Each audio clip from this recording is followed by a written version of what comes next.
Interessante esse ponto. E na questão agora do camarada aqui que é viver de renda, o que você considera uma carteira ideal?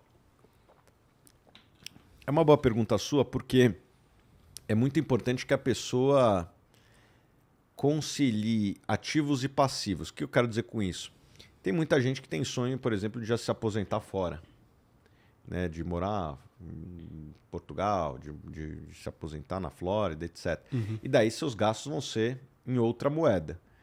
Então, eu sugiro que você case a sua carteira com o seu passivo, com as suas saídas. Gasto em dólar, você tem que ganhar em dólar. Se você gasta em euro, o ideal é que você ganhe em euro.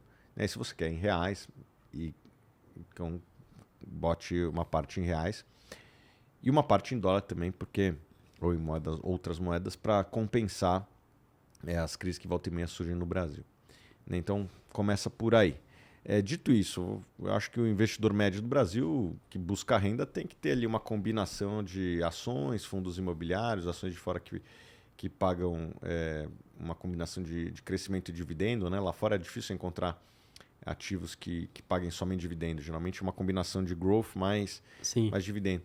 E daí construir uma carteira mais ou menos assim. Né? Ações, fundos imobiliários, FIAGRO, fundo de debênture de infra, FIINFRA, investimentos de fora. Eu acho que se você montar uma carteira, um quarto em cada um, você já está melhor que quase todo mundo. Não é assim que eu estou montando, mas eu acho que uma regra de bolso já é melhor para todo mundo. E o que você considera uma porcentagem ideal para continuar corrigindo esse dinheiro com a inflação ao longo do tempo? Quanto que ele gasta do patrimônio dele, Lá fora, né, os livros falam 4%, mas eu acho que aqui no Brasil dá até para ser mais, porque os juros no Brasil eles são maiores, né? Você consegue um título público hoje pagando quase 6%. Então, eu acho que aqui você tem que ver o que você está investindo. Mas, por exemplo, fundo imobiliário, você encontra bons fundos imobiliários pagando 8% mais de inflação Sim. todo ano. Então, essa regra de fora aqui no Brasil você pode até ser um pouco mais liberal, vamos dizer assim, né? Colocar uns 6% ao acho que ano 6%, óbvio que você tem que ver o que você tem dentro da carteira, né? Interessante. E a gente já acompanhou que você denunciou já muita pirâmide, então se você puder comentar alguma história que você teve aí, algum esquema que você às vezes demorou para descobrir, que era mais inusitado. Eu tive esse histórico aí ao longo da minha carreira, mas hoje eu faço cada vez menos, porque, cara, é desgastante, é processo que vai, volta, gasta dinheiro pra caramba. Teve uma aí que eu gastei uns 500 mil reais só de advogado e auditoria que a gente botou lá, porque o cara processou a gente de calúnia e difamação, daí nosso advogado falou, pô, mas quem consegue a prova disso, se você está mentindo ou não, são eles, então temos que fazer uma auditoria neles. Daí a gente começou a fazer uma auditoria, lá gasta pra caramba aí com a auditoria, então entre estresse e dinheiro eu resolvi parar, mas assim, dava muito prazer, era divertido, porque... Onde começou tudo isso, cara? A gente via algumas coisas acontecendo e falava, cara, não é possível que tem gente que acredita nessa palhaçada. E daí eu dei uma tuitada uma vez e quando eu vi, era um negócio muito maior do que eu imaginava. Aquela e outras histórias de outras pessoas que se envolveram em pirâmide. Daí, fuxicando aqui, a gente viu uma matéria acho que da Folha ou do Estadão, que mostrava que 10 milhões de brasileiros já tinham caído em algum golpe de pirâmide. Eu falei, caramba, cara. 5% da população É a total. cidade de São Paulo aqui que já caiu em pirâmide. E não são pessoas que são muito próximas de mim. Nenhum parente meu nunca caiu, nada disso. Graças a Deus. E começaram a chegar algumas histórias muito tristes, assim, de pessoas que botaram a aposentadoria do pai, que estava com Alzheimer, e agora o pai não tem mais nada, e a pessoa agora está desempregada e depressiva. Esse era o tipo de história que chegava pra gente das mais variados tipos, né? E aquilo me sensibilizou muito. Eu falei, poxa, temos que atacar isso aqui, às vezes até de maneira engraçada e lúdica, expondo esse negócio. E teve várias aí que a gente expôs, algumas ficaram bastante noticiadas, né?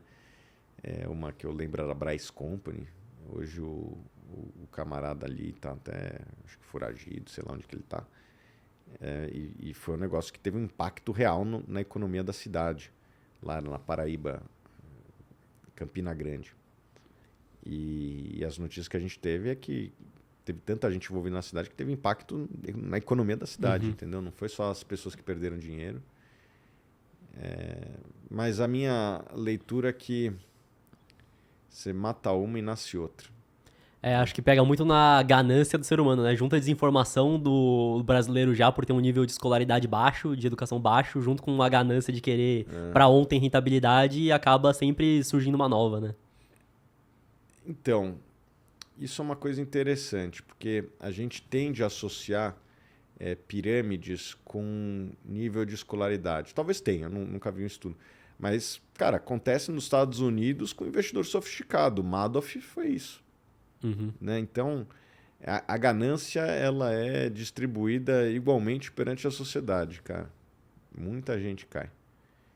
E eu diria até que tem algumas coisas análogas à pirâmide ocorrendo e já ocorreram na própria Bolsa de Valores.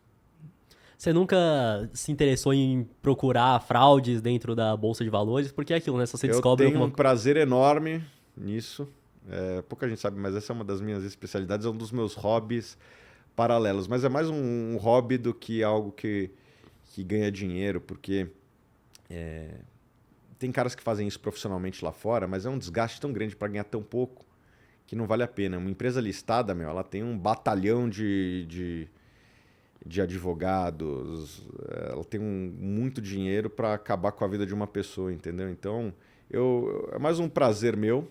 E eu, como analista, falo, não compre esse negócio, ponto. Né? E na questão do que ficar... Entendi, do que fazer isso barulho. profissionalmente para tentar ganhar algum dinheiro, né? Mais por hobby mesmo. Não, mas eu tenho uma paixão enorme, cara. Assim, quando... uma vez eu tive com um cara chamado Samuel Antar. Esse cara, ele é ex-consultor da FBI e ele era CFO de uma das principais fraudes dos Estados Unidos lá atrás, e depois ele virou consultor da FBI, um esquema de delação premiada, alguma coisa assim, né? Isso é comum lá fora, né? Pegarem um cara que faz uma ação irregular e faz um acordo com ele, tipo assim, ajuda a gente a pegar as próximas. E eu acabei ficando até amigo desse cara, do Sam Antar, e ele era CFO de uma empresa chamada Crazy Eddie, que foi uma das principais fraudes dos Estados Unidos na década de 80. E ele também era consultor de alguns fundos que faziam short, etc. E ele falou para mim uma coisa que me marcou. Cara, uma fraude, ela te consome, cara. Você não quer saber de outra coisa. Na hora que você engata, porque você começa a pegar linhas investigativas e, cara, você começa a ver um negócio, daí você vê, esse negócio tá certo e também tem esse outro negócio e não tem fim. Né? Uma fraude, ela te consome espiritualmente, sabe? E quando você tem dinheiro envolvido, ou seja, está vendido, consome mais ainda. Então, para mim, eu trato mais como um hobby quando eu encontro. É raro, tá? Não é todo dia que eu encontro. Eu acho que já tive umas 2 ou 3 lá, uma que eu posso falar publicamente, que eu falei, inclusive, né? Que era a PDG, eu acho que tinha indícios de irregularidade, a empresa acho que quebrou, nunca mais ouvi falar. Era uma empresa listada na Bolsa, e se procurar meu nome no Google, bota aí Thiago Reis, fraude, vocês vão ver que eu falava de maneira genérica de empresas grandes do setor de construção que fazem isso, isso e isso. Entendi. Né? Estão cometendo fraude. Né? Mas tem que tomar muito cuidado, porque depois veio o batalhão se você dá nomes, veio o batalhão de advogado. E no Brasil, a justiça, você nunca sabe para onde vai, onde começa, onde termina. Anda para frente, anda para trás, anda para o lado. E, a empresa tem um budget que muitas vezes eu não tenho, né?